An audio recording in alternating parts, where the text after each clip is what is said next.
Falar claro, a segunda parte, vamos continuar o debate sobre Fátima. O Dr. Joaquim Fernandes, há pouco o Dr. Geraldes Freire falou daquilo que é a característica principal do chamado fenómeno do Sol, ou seja, Sim. que o Sol Para lá das características num ou noutro movimento, há vários... Para lá das características dos explicação efeitos... que deu não colheu, não Digamos cobriu que foi incompleta, porque faltou-me aduzir esse pormenor dos movimentos solares. Os movimentos solares parecem que também se enquadram com a tipologia da fenomenologia OVNI atual, tal qual é hoje registado em todo o mundo por investigadores das mais diversas orientações.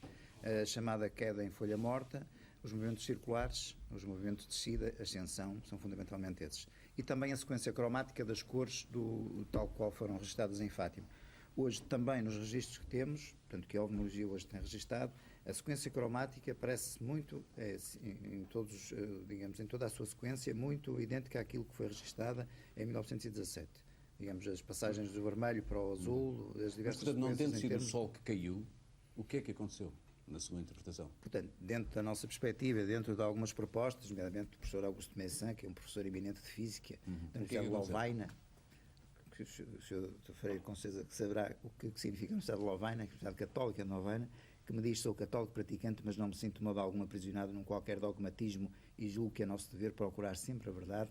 Ele, aliás, sugeriu-me e ajudou-me em troca de informações nessa matéria, de facto, que existirá um objeto físico ou uma projeção orientada de alguma fonte externa aos videntes e às testemunhas, que provocará todo esse conjunto de efeitos, tanto no terreno, efeitos secundários, fisiológicos, mesuráveis e registados, como a sucessão de efeitos cromáticos na atmosfera. Porque nós sabemos que a atmosfera é formada por vários gases, em função de um campo elétrico, por exemplo, é uma das propostas apresentadas por alguns cientistas, essa ação do campo elétrico pode provocar, isso é da física comum, determinados efeitos e colorações conforme o potencial desse campo e conforme a excitação dos determinados gases. Bom, mas isto é demasiado complexo e não valerá a pena aprofundarmos muito mais este aspecto. De qualquer modo, ainda sobre a representação, a questão da representação de Nossa Senhora, de ser Nossa Senhora do Rosário ou não ser Nossa Senhora do Rosário, olha, parece-me que é evidente que em 1917 qualquer estímulo visual, qualquer forma de energia que se proporcionasse a jovens do meio rural, do meio analfabeto, com cerca de 1917, cerca de 1917 temos um grau de analfabetismo de cerca de 80% no nosso país. Eu penso que qualquer representação obtida a partir de um estímulo e representando um ser antropomórfico teria que ser entendido no respectivo contexto religioso, da cultura religiosa da época, e a Lúcia não poderia ter dito que tinha aparecido Krishna ou Maomé, teria ter dito necessariamente que teria sido a Virgem Maria, já que a representação morfológica se assemelha a uma entidade feminina. Eu penso que dentro daquilo que Carl Jung estudou, dentro dos arquétipos, enfim, que em Psicologia das Profundidades nós estudamos, pensamos que estas representações têm que ser entendidas no contexto de cada época, e naturalmente que a ciência em 1917 estava extremamente bloqueada e atrasada, e nunca se iria debruçar sobre um fenómeno que ultrapassava de longe todas as suas capacidades. Mas é hoje exatamente o que se tenta fazer, no campo das hipóteses de trabalho e no campo da cautela científica e do rigor. Luciano Guerra, não se põe o problema de saber como é que os videntes, sem instrução escolar, entendiam conceitos complicados como aqueles que depois reproduziram, como tendo sido o resultado das conversas que mantiveram com a entidade que apareceu? Que reproduziram enquanto crianças? Sim. Não creio que houvesse conceitos complicados para eles. Expressões difíceis, palavras não eram no seu vocabulário habitual. Que se emendem, que rezem o terço todos os dias. Não pode dizer-se que, de facto, nesse tempo houvesse conceitos superiores a eles. O que Lúcia dizia... Lúcia era uma criança, digamos, com uma certa instrução. E, ao contrário do que se diz, Lúcia não tem hoje, quem a vê, do seu ponto de vista intelectual, e se percebe alguma coisinha, qualquer ar de pateta. Lúcia é uma mulher inteligente. E pelo que escreve, livro que ela que era uma criança inteligente. E pelo que escreve, tem uma grandíssima sensibilidade, um grande espírito de observação, tem uma ótima memória, portanto não é nada desse tipo. Portanto, era uma criança, e além disso, era uma criança que de facto dominava já as crianças do seu lugar, quer dizer, era chefe. Portanto, eu penso que essa terminologia que foi empregada era percebida convenientemente por ela. Mas mais tarde, em declarações posteriores, ela mais tarde coisas justamente por ter sido capaz de fazer outras leituras e de abarcar, de interpretar de outra maneira e de uma forma mais profunda aquilo que teriam sido essas... Eu penso que sim, quer dizer que houve de facto indícios suficientemente claros nesse tempo para que ela percebesse de que é que Nossa Senhora falava, e depois naturalmente a linguagem em que o arranjou depois ressente-se, de facto, já da sua cultura posterior, mas eu acredito que termos como Rússia ou Pio XI eram termos que ela podia ter perfeitamente fixado nesse tempo, mesmo que não estivesse compreendido. Porque qualquer criança consegue fixar uma fórmula, 2 ou 3, mesmo que realmente não tenha compreendido completamente. O Frei João, justamente no que respeita às declarações tardias da irmã Lúcia, que tem mais objeções. Isso é que levanta dúvidas e muito sérias. E parece-me que é um dever muito grave da Igreja a tomar isto muito a sério e debruçar-se sobre este problema. Mas como? É que Fazendo o quê? a Lúcia, menina, pastorinha, assim como os outros dois, os primos, assim como crianças, transmitiram coisas que umas criancinhas não podiam inventar. E por isso, em França, como cá em Portugal e noutros países por onde tenho andado, todos me dizem que não têm dificuldade nenhuma em admitir como milagre e como intervenção divina tudo o que foi revelado pelas crianças, pelas 3 crianças, pelos pastorinhos, inclusive a Lúcia, pastorinha.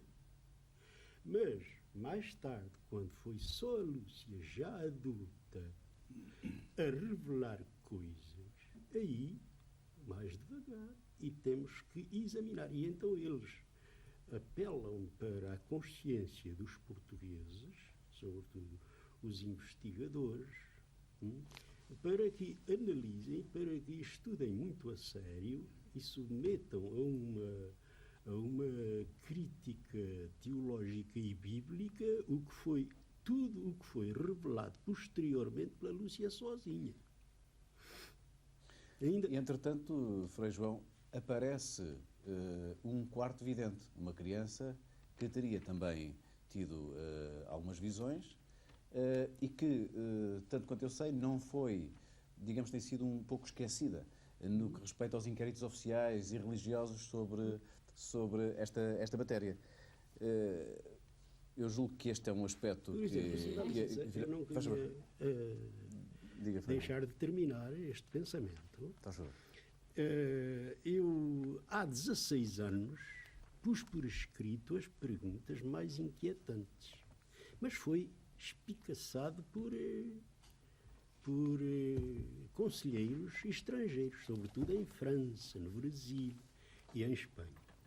E, por conseguinte, como disseram, vocês, os portugueses, os que estudam, têm a obrigação de examinar muito a sério tudo o que foi revelado posteriormente pela Lúcia sozinha, porque nos testes nulos, isso que dizem alguns, e foi por isso que eu pus por escrito e submeti essas perguntas a alguns teólogos, sobretudo em França, e eles continuam a dizer, vocês têm a obrigação de tomar muito a sério esta análise das revelações tardias e isoladas da Lúcia.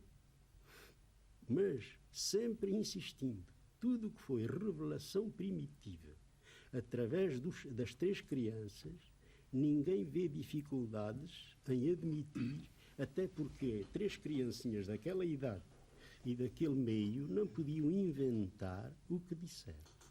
Mas, mais tarde, houve certas coisas ditas, comunicadas só pela Lúcia, e isso, creio que ainda não foi examinado muito a sério por um conjunto de críticos e de teólogos e biblistas. Um exemplo, Frei João, um exemplo dessas declarações que lhe pareça importante. Um exemplo é, por exemplo, aquela comunhão, a visão do anjo, a dar uma comunhão de uma maneira completamente nova e diferente da admitida na Igreja, As pessoas não estavam preparados para a comunhão. Sob as espécies, não do pão e do vinho, mas sob as espécies do sangue.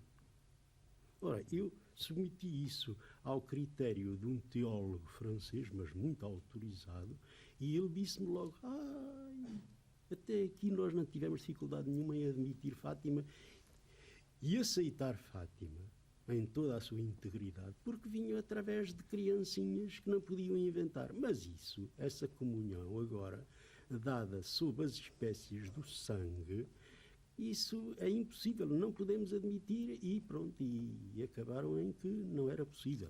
A resposta é que o Dr. Geraldo Freire, nós já vamos à Dra. Fina da Armada, a resposta é que o Dr. Geraldo Freire dá a esta questão, que o Frei João destacou de algumas das inquietações que tem, concretamente esta. Vai contra, enfim, se me dá licença, eu tenho que voltar um bocadinho mais atrás, não é? Porque o Frei João foi um problema que tem muito a ver com a minha profissão de filólogo e de crítico literário. Eu fui professor de filologia clássica e filologia moderna, enfim, línguas e literaturas. Evidentemente, estamos a tratar de memórias, testes, como disse o Frei João, testes nulos. Então, se tudo o que é dito por uma só pessoa não vale absolutamente nada, e pode ser um ditado, um aforisma muito digno de consideração, mas as memórias, o género memorialístico, é um género cultivado em todas as literaturas. E o que nós contamos de nós próprios, da nossa infância, da memória de todos nós, enfim, merece o crédito se nós formos sérios, se nós formos conscienciosos. Portanto, o que o Frei João de Oliveira tem que fazer, e nós todos temos que fazer, e não é ele mandar-nos fazer a nós, mas ele, porque afinal os estrangeiros mandaram-lhe fazer a ele. Ele é que nos está a impingir a nós essa tarefa, desculpe a expressão. Pediram-lhe a ele para o fazer. O Sr. Frei João de Oliveira foi dito que é teólogo. E, portanto, é ele também que deve empenhar-se, e não empenhar-me a mim, que sou filólogo e quero fazer edição crítica dos textos. O que se passa é que as memórias de Irmã Lúcia pertencem a um género literário cultivado em todas as literaturas. Temos que saber se a pessoa que escreve as memórias é uma pessoa fidedigna. Ora, não há qualquer indício de que a Irmã Lúcia não seja uma pessoa de psicologia serena, digna de confiança, séria no que diz, porque ela escreve a muita gente, muitas pessoas que conviveram com ela, etc. E vamos a uma coisa que já ficou para trás há bocado. A Irmã Lúcia não foi sequestrada por ninguém. Quando ela foi para o Vilar, tinha 14 anos, mas foi para ser educada. Exatamente, ela iria com um bicho do mato porque vinha de uma aldeia, não tinha educação ainda, mas foi recebê-la. E mais tarde é que ela foi para Tui, mas isso foi bastante mais tarde. E depois entrou para tentar situar a questão. Tanto quanto parece, há duas grandes questões em relação às visões do anjo, não é? Uma é o facto de a Irmã Lúcia ter só falado dessa questão muitíssimo mais tarde, portanto já nos anos 30 e tal, e portanto não o ter feito antes, uma vez que a visão do anjo é anterior ao próprio 13 de maio de 1917, e por outro lado é as circunstâncias em que os pastorinhos comungam. Eu não sei se o Sr. quer falar sobre isso, mas o Frei João de Oliveira omitiu uma coisa fundamental. A Lúcia diz, omitiu, não foi intencionalmente, certamente, omitiu que Lúcia diz que viu uma hóstia e um cálice. E eles comungaram sobre as duas espécies, a espécie do pão e a espécie do vinho. Então, mas o pão e o vinho são segundo a fé de todo o crente, o corpo e os... A Lúcia e os outros beberam do cálice, sobre o preciosíssimo sangue. Mas evidentemente, quando nós dizemos bebeu do cálice, todos dizemos, tomamos o preciosíssimo sangue de nosso Senhor Jesus Cristo. Isto faz parte da mais elementar das formas catequistas, como se lembra a doutora Fina Armada quando ensinava crianças, não é verdade? Eu penso que a dificuldade do Frei João está em que a Lúcia, portanto, ou as duas crianças terão já sabido a sangue. Ora, isso não consta em parte nenhuma. Não é isso que está em questão. Se é uma questão de a Lúcia dizer que tomou sobre as espécies do sangue, se é uma questão de, digamos, matrimologia da Lúcia, que deveria, de facto, dizer sobre as espécies do vinho, porque espécie quer dizer aparência. Ele viu uma hóstia e um cálice. Portanto, admite-se que, digamos, a comunhão é o corpo e o sangue de Cristo, mas a aparência, aquilo que nós chamamos tecnicamente acidentes, são do vinho ou são do pão, conforme tanto se trata do cálice ou da hóstia. Portanto, ela, ao dizer que tomaram o precisíssimo sangue, isso dizemos também nós, tomamos o sangue de Cristo. Ora, ela não disse que aquilo que lhe soube a sangue. Ela não diz que isso lhe soube a sangue. Não diz, mas é preciso muito cuidado, porque eles, os dois pequenitos, receberam a comunhão sob as espécies do sangue.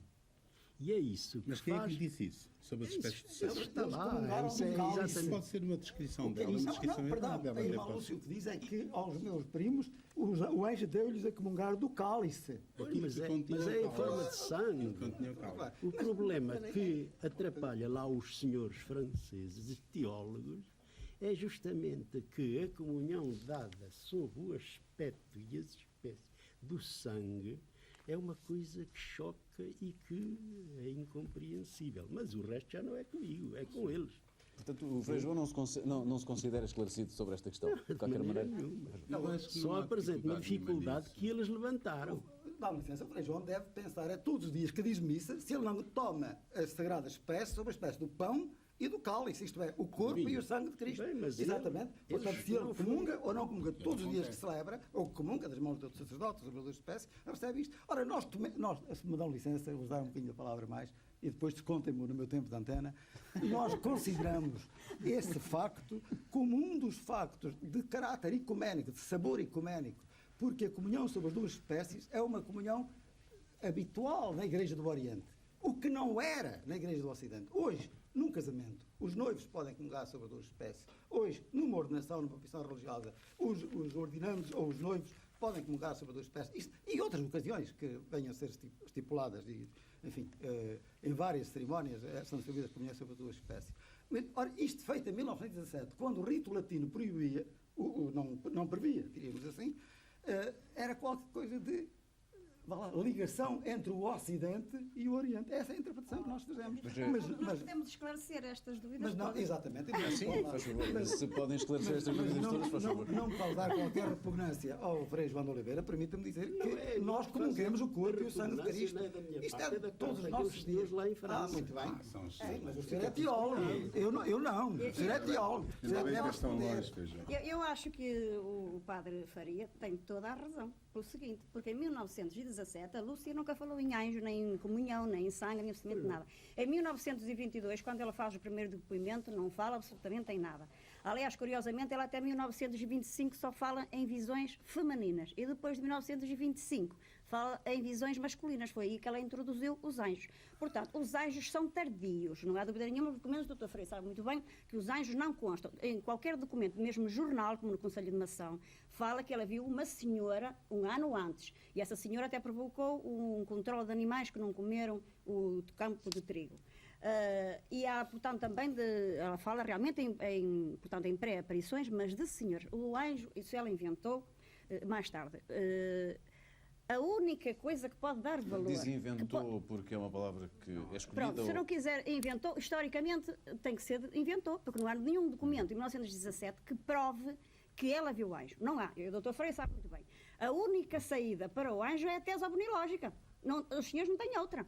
E a tese abonilógica, e o Joaquim Fernandes pode realmente explicar o que é, o que foi isso. Foi uma preparação. Quer dizer, deram-lhes às duas crianças algo a beber e à Lúcia algo a comer, que permitia que ela pudesse ver melhor e dialogar e comunicar com a entidade, e as outras crianças tiveram um papel apagado nessas aparições. Mas foi portanto, inventado ou não? a preparação. E, Mas quer dizer, é a única saída... Mas o conhecimento foi inventado ou não? Ora bem, por seguinte, em ovniologia, mas o Joaquim Fernandes é que é o especialista nisso, em ovniologia há uma quebra de memória, há imensos, portanto, testemunhos de pessoas que são até capturadas e, portanto, depois não se lembram absolutamente de nada. Depois têm que ser submetidas a uma série de exames, etc., para falarem desses testemunhos. Portanto, é possível... Portanto, nós até podemos, historicamente não pode ser, agora, até pode ser que ela realmente tivesse tido uma experiência prévia que fosse uma preparação para as aparições da senhora e que ela esqueceu. Temos que reconhecer que em 1917 ela esqueceu, não se lembrava do anjo. Mas o Joaquim Fernandes explica melhor isto. Bom, de facto, enfim, no repertório ovnilógico atual e considerando que temos Diz, fosse também breve, que por favor, aceitar, digamos, a veracidade, pelo menos a credibilidade dos investigadores envolvidos, já que também tomamos em linha de conta que enfim, todos os depoimentos relativos a Fátima são provas de convicção. Penso que também podemos fazer uma aproximação com as situações atuais. De facto, há alguns casos de narrativas em que parece-me que há uma preparação prévia com a ingestão de diversos líquidos que, alegados seres associados a OVNIs, digamos, oferecem às pessoas. Naturalmente, como aliás a doutora Fina Armada abordou, esse relato só é recuperável através do recurso à hipnose profunda, já que de facto existem lapsos lacunares de memória importantes na sequência dessas experiências. Esse quadro sinótico, esse quadro sintomático, digamos, aliás muito parecido com o de Fátima, começa por incluir a visão de um objeto luminoso ou de uma entidade luminosa que atrai a pessoa, aliás é essa, digamos, a sugestão que leva os videntes a aproximarem-se do fenómeno. Ser associado segue-se depois de umas situações em que são caracterizadas por aquinésia, uma certa imobilidade, um certo transe, e posteriormente as fases já que envolvem lapsos temporais de memória, etc. nos depoimentos que nós recolhemos. Penso que são visíveis e detectáveis todos esses pressupostos que implicam este tipo de contacto que hoje é transportado e é transportado. Esse fenómeno da perda de memória poderia aplicar-se à irmã Lúcia quando ela não se recorda da existência de um quarto vidente, que há pouco aqui aludimos e que eu agora voltava a reintroduzir aqui. Existe penso que isso é uma experiência separada, uma experiência separada. 60 anos depois surge um quarto vidente. Eu queria perguntar designadamente... Primeiro contassem aqueles que conhecem essa experiência do quarto vidente. Pode ser o doutor Luciano Guerra, dado que o seu doutor, no seu livro A Mensagem de Fátima, que fala no Anjo. Aliás, foi por ter lido o livro do Anjo. Na Carolina. Depois do Anjo da Quarta Vidente. É isso que estamos a falar. Carolina não é? Carreira é Quarta Vidente, pois. Portanto, curiosamente, foi 3 linhas aqui. Não vi um anjo. 3 linhas que é a aparição de um anjo, segundo a explicação de Nossa Senhora na quarta aparição, uma tal Carolina, 12 anos, e uma pequena despite. E depois diz aqui onde tirou, que é IO, que significa, portanto, rogatórios oficiais, diz 18 versos. Ora bem, foram estas palavrinhas que me levaram a Fátima, há 13 anos. Portanto, aliás, eu disse ao Joaquim Fernandes que precisávamos realmente, que havia um série de buracos portanto, em toda a bibliografia publicada em Fátima, que havia mais qualquer coisa e que tínhamos que realmente ver. Ora, nessa altura, eu era equiparada à bolseira pelo Instituto Nacional de Investigação Científica e então fui a Fátima, permitir-me realmente a entrada em Fátima e eu li esses documentos. Também encontrei... O que é que os testemunhos dessa quarta vidente acrescentam a esta história? São essenciais? Alteram alguma coisa? Acho que alteram da seguinte maneira. Há outra pessoa, quer dizer, outra pessoa, entre aspas, não é? Quer dizer, outra entidade em Fátima, para além da senhora, e vamos lá ver, vamos admitir que haja o Anjo da Lúcia. Portanto, há outra entidade em 1917. Essa entidade, portanto, aparece descrita como o Anjo. Nessa altura, como eu me encontrava em Fátima, procurei a Carolina, que ainda estava entrevada, mas ainda era viva. A Carolina, aliás, teve uma vida normal, casou e tudo mais, e estava a ser tratada pelas sobrinhas.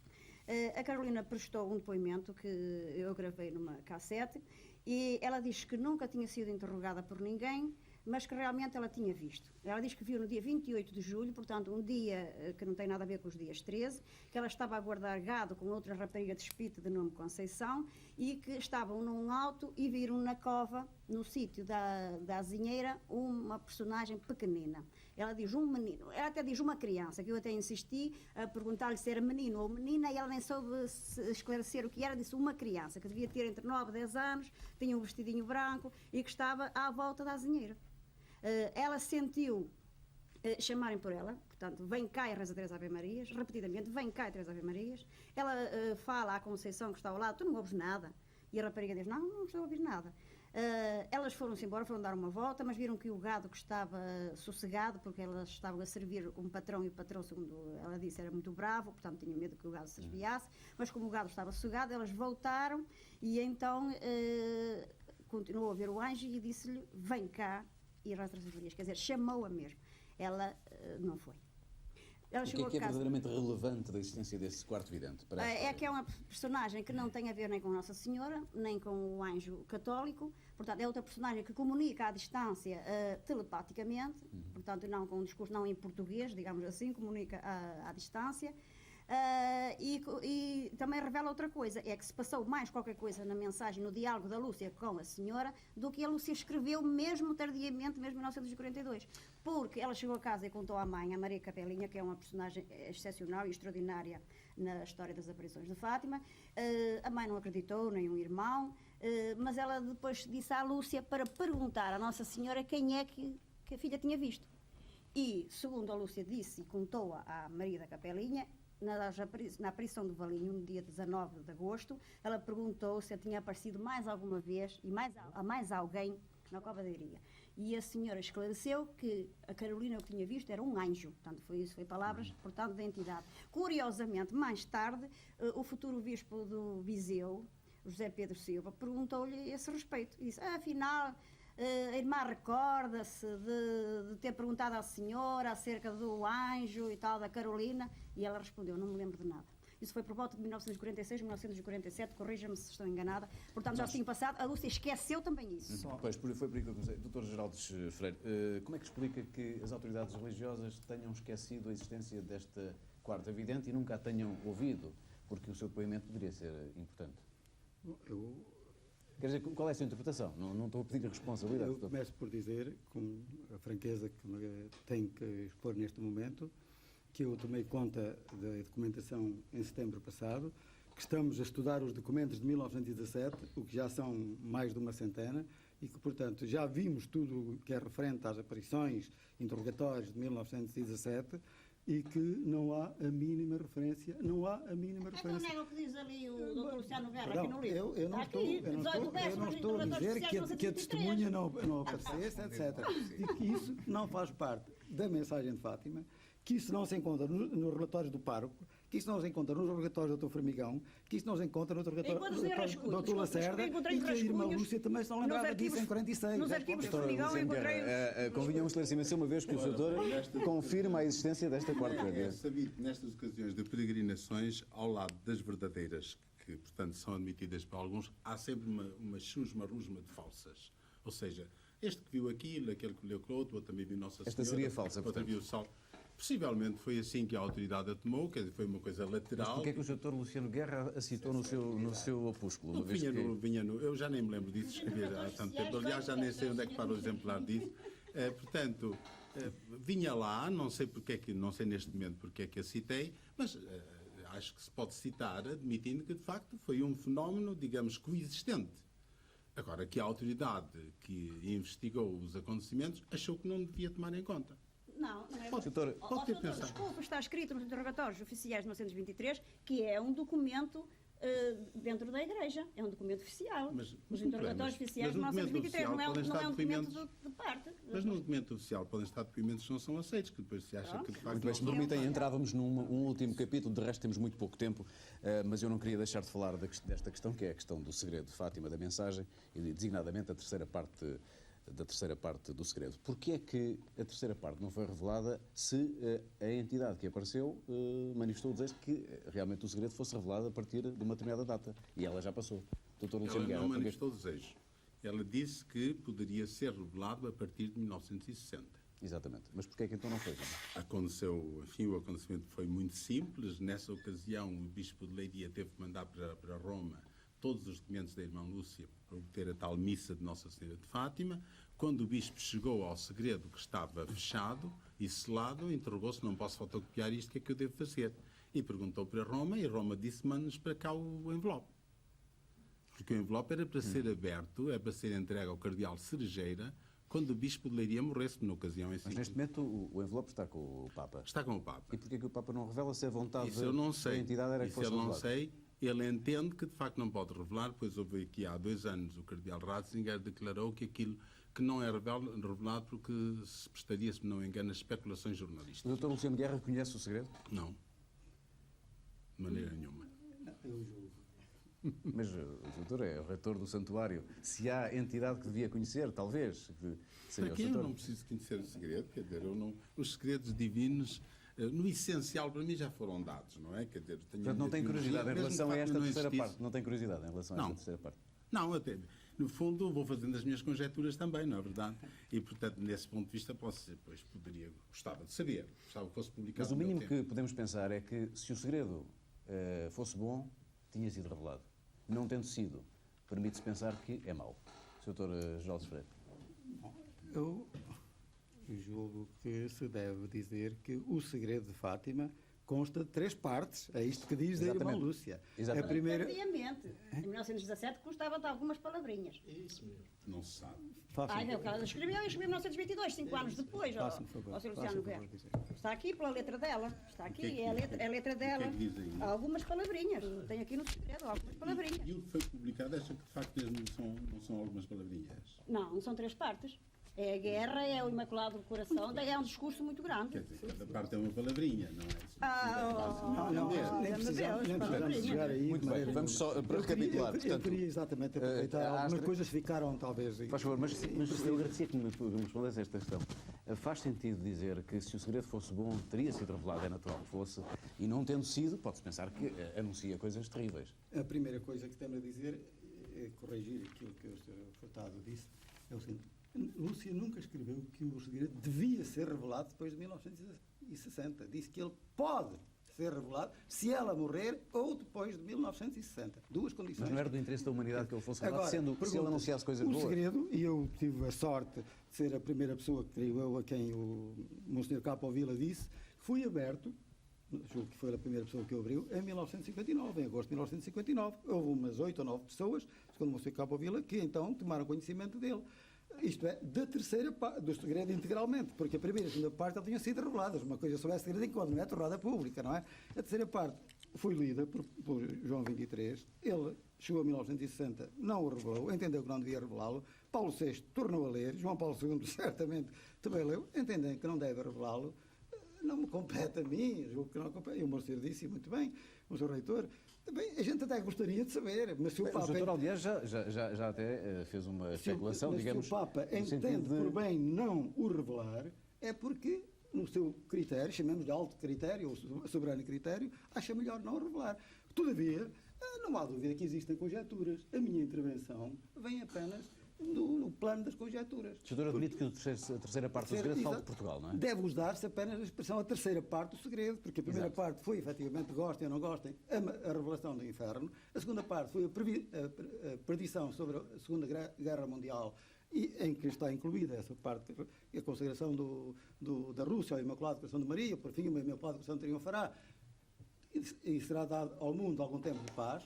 E, na quarta memória, a irmã acrescenta mais uma frase. Em Portugal se considerará sempre o dogma da fé. Evidentemente que, perante as conjecturas que já se tinham feito, eu escrevi em 1977, as conjecturas que já se tinham feito sobre o que era o segredo, e então estava muito em voga uma conjectura, não é uma tese, uma conjectura de que a terceira parte do segredo de Fátima era sobre a chamada crise na Igreja, quando anos antes, aquela que o senhor se refere, era que a terceira parte do segredo de Fátima era sobre uma catástrofe, uma guerra atómica, uma destruição mundial. Enfim, essa primeira parte tinha sido desmentida pela própria irmã Lúcia. A outra parte tinha sido praticamente também anulada por outros autores. Restava, portanto, do meu ponto de vista, e é uma das expressões que eu gosto de usar, um colega meu, escrevendo na altura em que lhe ofereci o livro, disse que o meu livro é densamente filológico, partindo da frase acrescentada só na quarta memória. A terceira, em Portugal, se conservar sempre o dogma da fé, o elemento novo com que começa a terceira parte, hipoteticamente, o segredo de Fátima, é Portugal. Eu estudei... É Portugal ou o dogma da fé? Também podia ser. Também, exatamente, faz muito bem dizer isso. Mas eu estudei a perspectiva de... O anjo disse, eu sou o anjo de Portugal, o anjo da sua guarda. O Francisco, numa altura dos seus sofrimentos, ofereceu os seus sofrimentos por Portugal. Enfim, como sabe, a minha conjectura, não passa de uma simples conjectura, como qualquer conjectura filológica, bem neste caso relacionada com a interpretação disso, é de que a terceira parte será a continuação da segunda em relação a Rússia espalhará os seus erros, etc. Não é? E eu penso que se de facto a terceira parte começa em Portugal, se considerar sempre o dogma da fé, ele estará relacionado com o que se passará em Portugal. Podemos considerar que as duas primeiras partes se cumpriram? Quer dizer, não se acertou na questão da guerra nos dois aspectos? Eu penso que sim, que se cumpriram. Realmente, depois a guerra não acabou quando foi anunciada, a Segunda Guerra não começou como foi previsto, não começou nas datas, enfim, segundo a previsão, houve ali uns desacertos. Bom, a conversão da Rússia pode considerar-se que é o que se passou agora, que tem passado no leste nos últimos anos? Eu penso que sim, quer dizer, a mudança é de tal maneira radical, num sentido de uma liberdade religiosa, porque penso que o sentido fundamental daquela profecia era o ateísmo.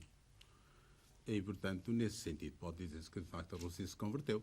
Quer dizer, portanto, há um regime oficialmente ateu que se propõe a destruição sistemática da religião e toda a ideia de Deus no mundo inteiro, e esse regime agora reconhece que tem as suas bases falsas pelos resultados que obteve e propõe-se permitir a liberdade religiosa. Eu só lhe queria fazer uma pergunta e pedia que fosse com uma palavra a resposta. Se o segredo, a terceira parte do segredo não for revelado, isso não afeta a credibilidade de todo o processo das aparições? Não creio. Pelo menos nós, diante da Igreja, dada, enfim, o respeito que temos pelo Papa. Mas eu, pessoalmente, sou convencido que um dia será revelado. Joaquim Fernandes, como é que vê esta questão da mensagem de Fátima? Certamente não quererá discutir o conteúdo, mas do ponto de vista da ovniologia, como é que pode ser abordado? Transportá-la à atualidade e verificar que, de facto, descrições atuais dos chamados contactados, isto é, os videntes modernos, que afirmam ter, enfim, de algum modo recebido mensagens de entidades associadas aos OVNIs, como, enfim, designações como o Astar, como os Ulmitas, enfim, movimentos que depois surgem na sequência desses contactos, transportam também uma ideia de mensagem, até com intenções preventivas, da demonstração sobre o futuro da humanidade. Portanto, há todo um conjunto de referências salvíficas também, transportados por essas pessoas. Ora, devemos aceitar ou não aceitar? A questão que realmente no plano científico se coloca é: serão estas testemunhas credíveis? Bom, estamos no mesmo plano, o facto de aceitar ou não os testemunhos evidentes digamos, da fenomenologia de Fátima. Mas, curiosamente, em relação ainda a um pequeno detalhe sobre a questão da quarta vidente, já agora aproveitava que, num estudo dos tais contactados levados a cabo na Universidade do Wyoming, nos Estados Unidos, 76% deles alegaram ter comunicado indiretamente com seres associados aos OVNIs e 56% através da mente, o que é significativo do ponto de vista da tal descrição da quarta vidente, que diz ter sentido no interior da cabeça aquelas ordens dadas pelo anjo. Daí a tal associação que eu referi. Nós estamos no fim deste debate. Finalidade Armada acredita em milagres, tal como eles são apresentados pela religião? Um milagre é aquilo que não se pode explicar. A partir do momento em que nós podemos explicar, deixa ser milagre. O milagre também Mas está disposta a acreditar numa coisa que se prove que é um milagre? Que se provar que é milagre, mas temos a ver com a época. Aquilo que pode ser hoje milagre, sei lá, a trovoada na Idade Média era Deus que a mandava para castigar as pessoas, não é? Portanto, do seu ponto de vista, a ciência tenderá a desmentir todos os milagres. Quer dizer, o milagre de hoje pode ser explicado amanhã. Doutor Luciano Guerra, acredita em OVNIs? Ainda não. Doutora Geraldo Freire. Estou numa expectativa interessante sobre, Não é um problema de fé. sobre os OVNIs. Não.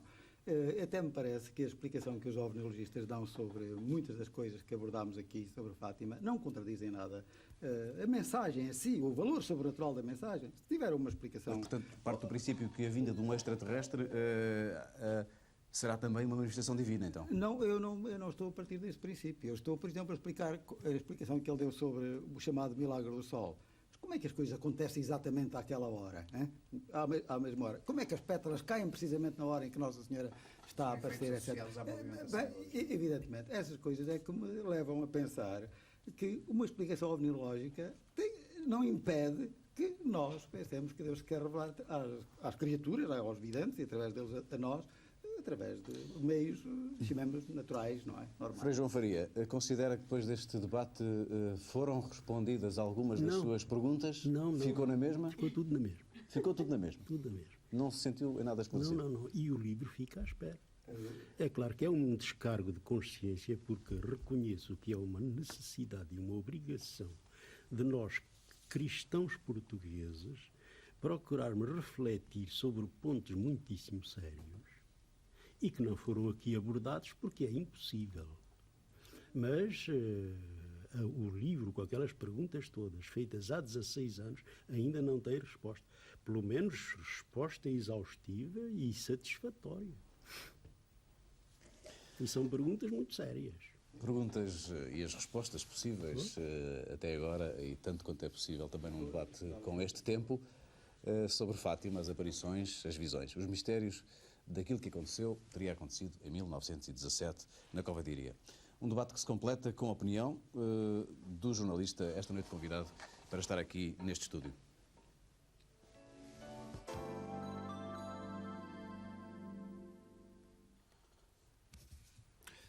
Bom, eu começava o meu comentário por dizer que é muito curioso que a Igreja se disponha a discutir aquilo que é um dos seus ex-libris mais conhecidos, que é o fenómeno de Fátima, e que se disponha a discuti-lo com duas pessoas que tentam dar para os mesmos fenómenos explicações radicalmente diferentes. Isso é interessante em si, mas parece-me que é, dentro desta questão, o que é particularmente interessante é que, relativamente a questões mais concretas, como aos milagres que terão ocorrido em Fátima, e dou como exemplo a chuva das pétalas brancas de rosa, que a Igreja encar com o maior dos avontados uma explicação absolutamente racional, uma explicação de todos os dias para o facto. E isto, quanto a mim, representa, é um símbolo de uma viragem que se tem verificado na Igreja à medida que a ciência tem conseguido explicar cada vez mais destes fenómenos sobrenaturais, e que é um deslocar do milagre, portanto, uma saída do milagre da física e uma plena colocação do milagre no plano espiritual. Ou seja, de facto, o que está em causa não são os factos, como ficou, parece-me claro aqui assim neste debate. Porque mesmo quando se estabelecem relativamente a factos explicações tão diferentes como a explicação espiritual da Igreja, ou a explicação ovniológica, ou a explicação simplesmente física de outras pessoas, a Igreja continua a considerar que esses factos em si são milagres, são intervenções de Deus.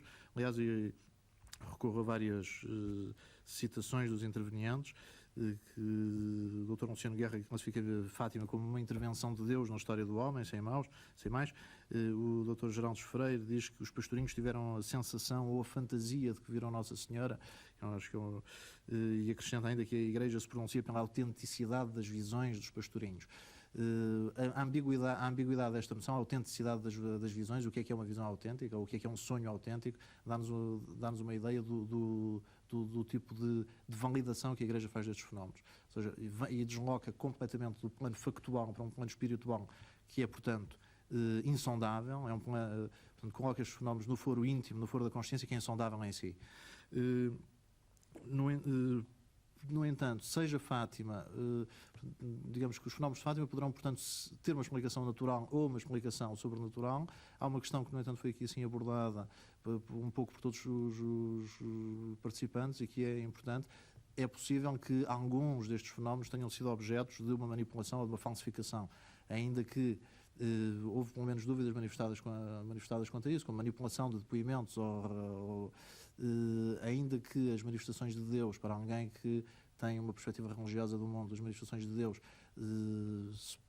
possam acontecer através de fenómenos do dia-a-dia, elas com certeza não irão manifestar-se através de falsificações ou manipulações de depoimentos. Portanto, do ponto de vista puramente factual, eu diria, do ponto de vista da investigação, diria que esse é um aspecto que continua por esclarecer e exigir uma investigação histórica e científica rigorosa. O jornalista José Vítor Malheiros, como ele viu o debate que aqui provocamos, servido pelos argumentos da fé e da razão. Segundo o historiador Arnold Toynbee, talvez a ciência não seja capaz de satisfazer as necessidades espirituais a que as religiões procuram atender, por mais que consiga desacreditar alguns dos seus dogmas tradicionais. Fátima não é um dogma do catolicismo, mas a Igreja acredita no caráter sobrenatural das aparições, e a verdade é que o Papa acredita que se salvou do atentado sofrido há 10 anos graças a um milagre da Virgem. Um milagre certamente só admitido após comprovada a ausência de uma explicação natural para o sucedido, que era o que preconizava Santo Agostinho. Muito boa noite.